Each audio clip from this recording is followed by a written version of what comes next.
Sumainyo ang Panginoon. At sumaiyo Ang rin. pagpapahayag ng mabuting balita ng Panginoon ayon kay San Juan. Papuri sa iyo, Panginoon.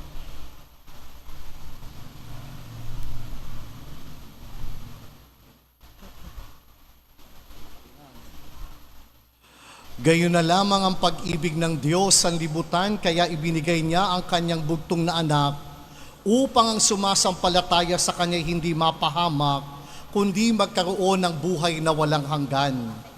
Sapagkat sinugo ng Diyos ang kanyang anak, hindi upang hatulang maparusa ng sanlibutan, kundi upang iligtas ito sa pamamagitan niya. Hindi hinahatulang maparusahan ang nananampalataya sa bugtong na anak ng Diyos, ngunit hinatulan ng parusahan ang hindi nananampalataya sa Kanya. Ang mabuting balita ng Panginoon. Pinupuri ka namin, Panginoong Hesukristo. Sa ating pagdiriwang ng Flores de Mayo at kapistahan ng Mahal na Birhen, ang buong simbahan na may nagdiriwang ng dakilang kapistahan ng tatlong persona sa iisang Diyos. Ilan ang Diyos? Ilan ang persona? Tatlo. Diyos Ama, Diyos Anak, at Diyos Espiritu Santo. Ito ang pinananaligan natin na may isang Diyos, subalit may tatlong persona. At nais ko kayong anyayahan sa pagninilay na ang Diyos ay walang hanggan sa pagbibigay at pagtanggap. That God is eternally giving and at the same time receiving. And in our language, that is what love is all about. That the internal life of God is no other than love. Una natin itong narinig sa unang pagbasa kung paano si Moises sa kanyang pakikipag-usap sa Diyos, ipinakilala ng Diyos ang kanyang sarili bilang Panginoon. At ano ang katangian ng Panginoong ito? Puspos ng pag-ibig, malasakit, habag sa bawat isa. Ibinunyag ng Diyos ang kanyang katauhan kay Moises. Ipinagkaloob niya ang kanyang sarili sa isang tao na nagngangalang Moises. Ano naman ang tugon ni Moises? Nakiusap siya sa Diyos na tanggapin ang bayang Israel kahit na malilimutin sa mabubuting gawa ng Diyos at hindi naging tapat o naging tapat sa Kanya. God received the people Israel, though forgetful and ungrateful, because our God is a God of love. We do not need to prove anything to Him. He believed that we need love, and because of that, He is willing to give it away for us. Yun ang ating Diyos. Kung ang Diyos ay pag-ibig, alam ng Diyos at tinatanggap ng Diyos ang bawat isa sa atin sapagkat alam niya kailangan natin ang pagmamahal na nagmumula sa Kanya kung ito ang magiging dahilan para ang pagbabago at pagtutuwid ng ating pag-uugali, kaisipan at pagkatao ay magaganap sa ating buhay. Ang Diyos ay pag-ibig at ang pag-ibig ng Diyos ay walang hanggang pagkakaloob. Pero handa rin tanggapin niya ang mga taong tulad natin na madalas nakakalimot sa Kanya at kumisan pa nga'y hindi nakapagpapasalamat. Yun ang tinanggap ng Diyos sa katauhan ng bayang Israel at patuloy niyang tinatanggap magpahanggang ngayon. Sapagkat ang tunay na pag-ibig, tayo'y minamahal kahit walang dahilan. Sa halip nakikita ng Diyos, kailangan natin ang kanyang pagmamahal.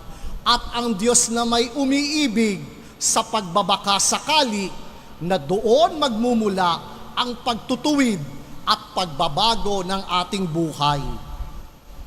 Ito rin ang mensahe sa ating ebanghelyong narinig kung papaano ang Ama ipinagkaloob sa kanyang anak ang lahat ng bagay. Pero ang anak ng ito ay isinugo ng Ama sa buong mundo. Upon giving His Son to the rest of the world, the Son remained to be a gift, and He has a great mission. He was sent by the Father to the world. Bakit? Para palaganapin ang pag-ibig na ito sa mundo. Kaya anong sabi sa Ebanghelyo? Gayon na lamang ang pag-ibig ng Diyos sa libutan. Kaya ibinigay niya ang kanyang bugtong na anak upang ang sumampalataya sa kanya ay hindi mapahamak. Ang hangad ng Diyos ay ang kaayusan, kaligtasan ng bawat isa niyang nilalang. Bakit niya isinugo ang anak ng Diyos? Hindi para tayo'y hatulan, hindi para tayo'y parusahan, hindi para pulisin ang ating mga pagkakamali at pagkakasala sa buhay. Bakit isinugo ang anak ng Diyos? Para iligtas sa pamamagitan ni Jesus. Muli, nais kong bigyang diin na ang Diyos natin ay mapanligtas. Hindi siya namumulis at binibilang ang ating pagkakamali. Ang Diyos ay mapanligtas. Nais niyang tubusin tayong lahat, hindi para parusahan, kundi para akayin tungo sa matuwid at maayos na pamumuhay. Sana po yun ang Diyos na inyong sinasamba at pinanginiwalaan. Sapagkat maraming mga kabataan, iniisip ang Diyos na mapagparusa. Ang kanilang pananaw ng Diyos, binibilang ang ating mga pagkakamali at pagkakasala. Hindi yan ang itinuturo ng ating simbahan. Hindi isinugo ang anak para tayo'y parusahan, kundi para tayo'y iligtas. At paano tayo maililigtas ng Diyos na ito? Sa pamamagitan ng biyaya ng banal na Espiritu, the grace of faith in believing in Him. Kaya anong sabi, hindi hinahatulang maparusahan ang nananampalataya sa bugtong na anak ng Diyos. Sa pamamagitan ng ating pananalig, through our faith, we could be saved by our God only if we are open to receive Him and offer ourselves to Him in the midst of our woundedness, in the midst of our brokenness.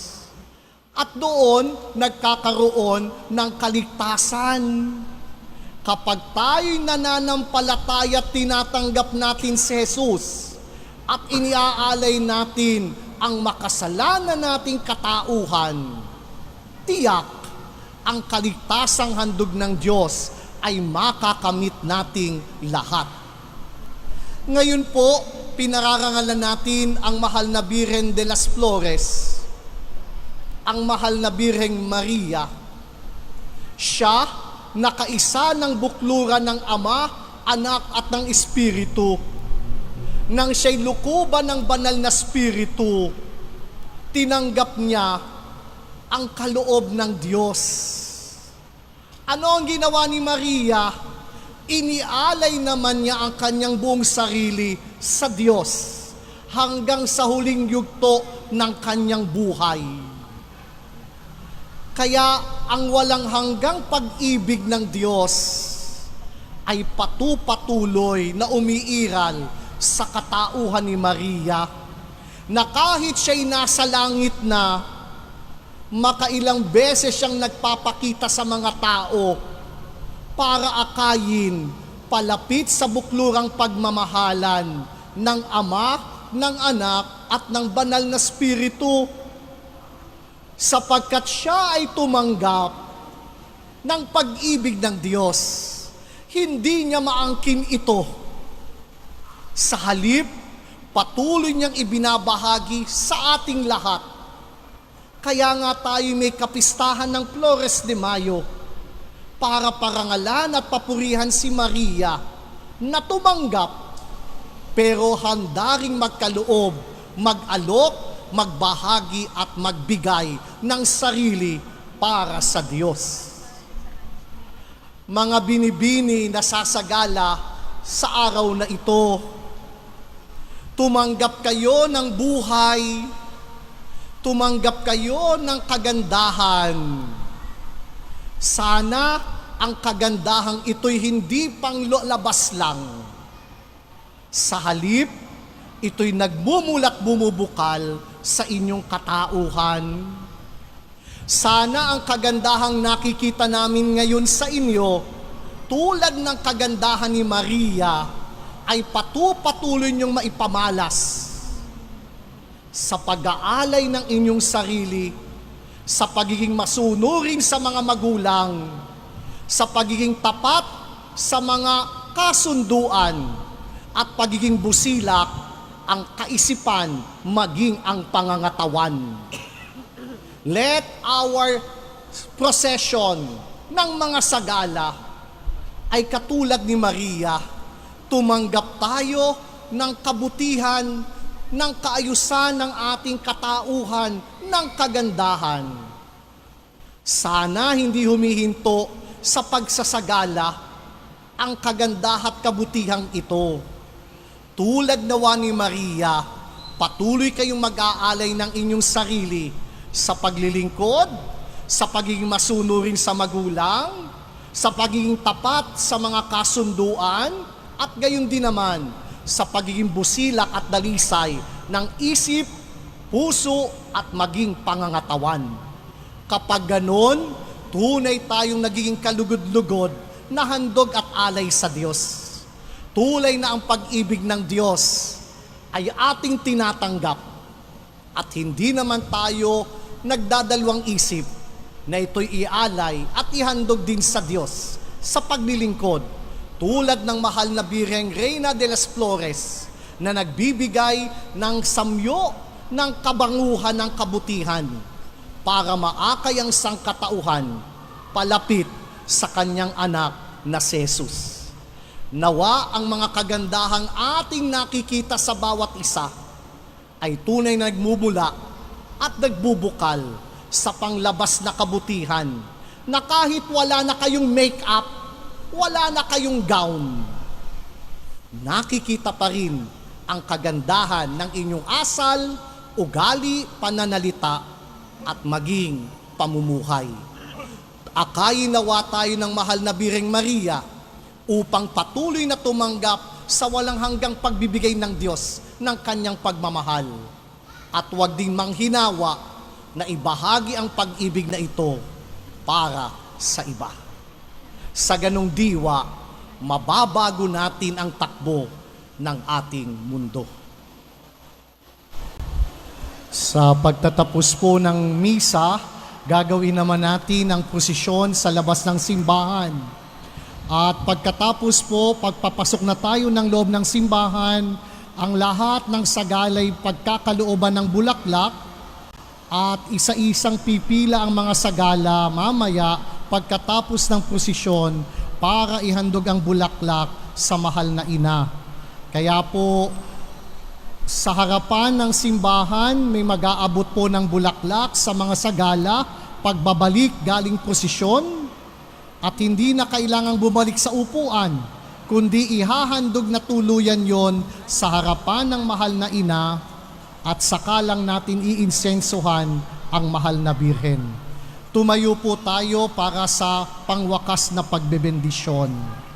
Sumainyo ang Panginoon At sumaiyo rin. at pagpalain kayong lahat ng dakilang Diyos Ama, Anak at Espiritu Santo. Amen. Naihandog na natin ang hapag ng Eucharistia. Humayo kayo't makiisa sa buklurang pagmamahalan ng Diyos Ama, Anak at Espiritu Santo. Salamat sa Diyos.